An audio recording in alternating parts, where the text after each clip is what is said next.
Dear ITA judges, my name is Luigi D'Angelo and I'm an Italian tunnel engineer with 10 years of international experience.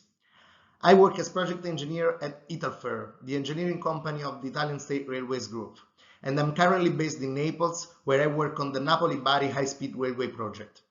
I'm a chartered engineer in Italy, and I'm also committed pro bono for our industry as chair of the Italian Tunneling Society Young Members. In this video, I'm gonna show you my personal journey and main achievements, as well as my aspirations and vision for the future. My journey started 11 years ago at the University of Naples during my master in structural and geotechnical engineering. I'm originally from Ercolano, a town at the foot of the Vesuvius volcano. This is my father. He is a civil engineer and he was the head of the engineering department of the local municipality, so he was used to very small local projects. When I showed him the list of modules I selected for my master, he asked me, "Why on earth did you choose a module on tunnels?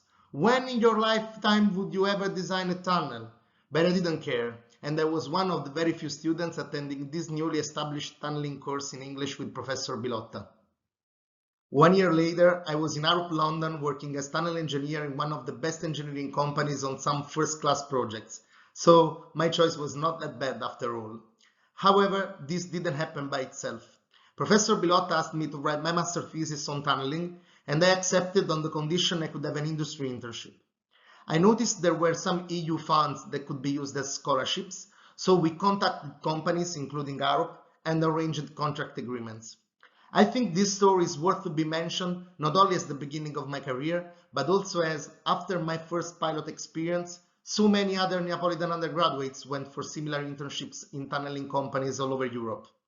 To date, 47 young tunnelers have benefited from this opportunity after me, with many of them then met on projects around the world. Of course, I couldn't imagine this at that time, but I think this is a great example of how far a small initiative can lead.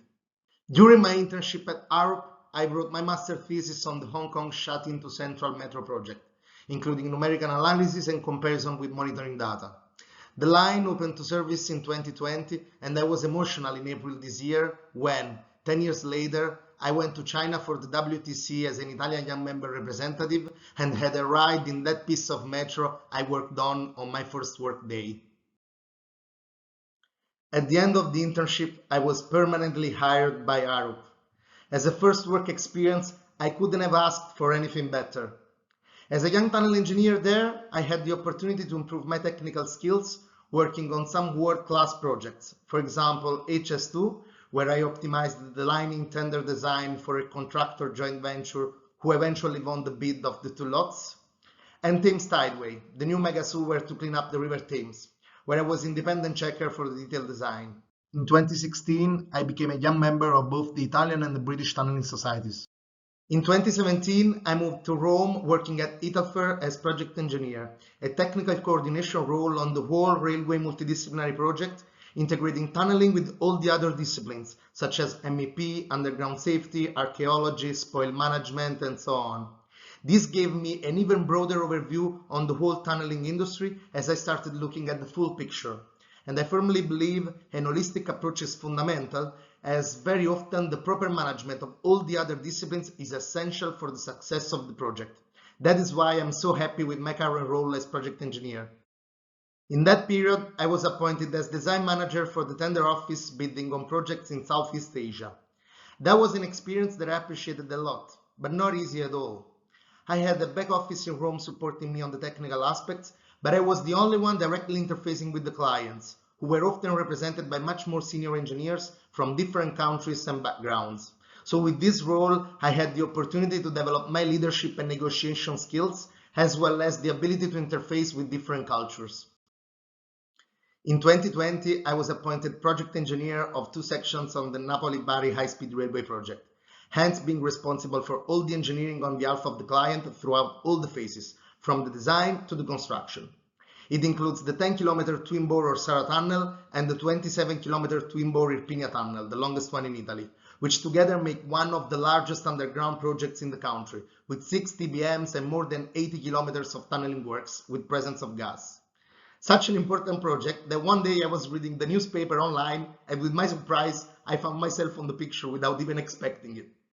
One of the greatest challenges was the coordination of the design change, replacing conventional tunneling with TBMs in a 7-kilometer section of the Irpinia Tunnel through very poor clay at great depth with high convergences, a challenge never tried before in Italy. This pushed the contractor and the TBM manufacturer to design and build special TBMs equipped with features preventing the machine to get trapped in the soil, hence promoting a significant innovation in the field. In 2020, I was co-creator of the new SIG website and creator of the new Italian Art of Tunneling section, with the storytelling of the most challenging projects in Italy. Since 2021, I joined the steering board, and since 2022, I'm chair and delegate for international activities, including the organization of events, representing the young members groups at WTC, and arranging webinars to promote exchange of experience in Italy and with other countries. For my future professional development, I propose to my directors at Italfer to gradually move toward a new role in the next few years, providing support and coordination to project engineers of underground projects in Italy, which currently involve hundreds of kilometers of new tunnels with more than 70 TBMs. I think this would be beneficial for the whole Italian industry, as it might increase standardization of choices and processes to improve and simplify the whole productive chain, involving not only Italfer, but also clients, contractors, and all the stakeholders. So I have a dream, and this dream is seeing all these tunneling works completed within the next decade, hopefully with myself there providing my contribution, possibly taking advantage of the experience as tunnel engineer in the UK, with the multidisciplinary coordination in Italy, the soft skills acquired in Asia, and the knowledge of the sector gained in the SIG and the ITA. In any case, I'm so happy to be with you as finalists next November in Genoa and to belong to this world tunneling community that I can already say that entering the underground was a very successful choice.